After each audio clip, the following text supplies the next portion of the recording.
This is the story of Joseph Augustine Convery, a man who immigrated to Canada in the early 1900s and then fought in World War I. Joseph grew up in Belfast, the capital of Northern Ireland. We can learn more about him from this census document.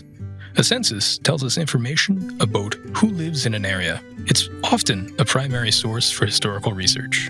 This census shows that Joseph was 13 years old in 1901, could read and write, was Roman Catholic, was born in Glasgow, Scotland, and worked as a milk server.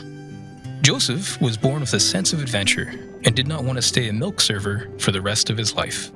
He wanted to be a rancher and ride horses across the prairies of Canada.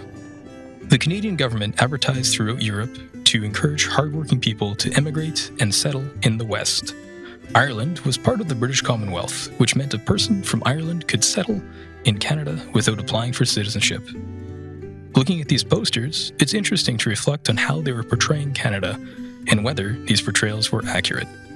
Joseph moved to Canada when he was just 16 years old. He arrived in Calgary and started to work as a farmer.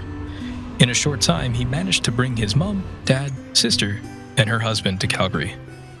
Looking at these postcards and photographs, it's interesting to reflect on what differences there are between life in Calgary over 100 years ago and life now. In 1914, World War I erupted in Europe. Although his family had just arrived in Canada, Joseph signed up to defend his new country and fight overseas. These are Joseph's attestation papers, which show that Joseph belonged to the 15th Light Horse Militia Unit in Calgary.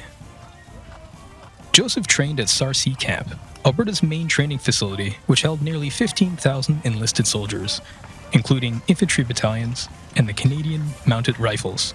Today, you may better recognize the area as Signal Hill, or near Tsuut'ina Nation land. After training, Joseph sailed to war on the SS Missinaba.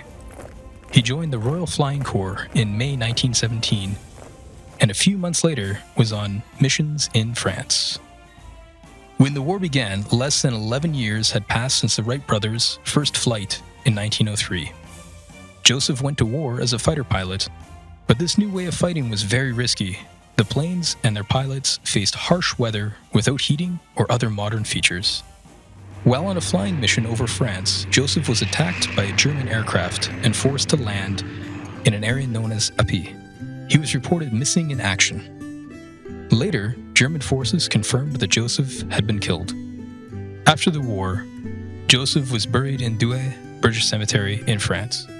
The memorial scroll, plaque, and memorial cross were sent to his parents after he died. Joseph's name is also listed in the Book of Remembrance for the First World War, displayed in the Memorial Chamber of the Peace Tower in Ottawa. The war ended on November 11, 1918. Every November since, Canadians and people around the world remember the sacrifice of soldiers in World War I and subsequent wars on Remembrance Day.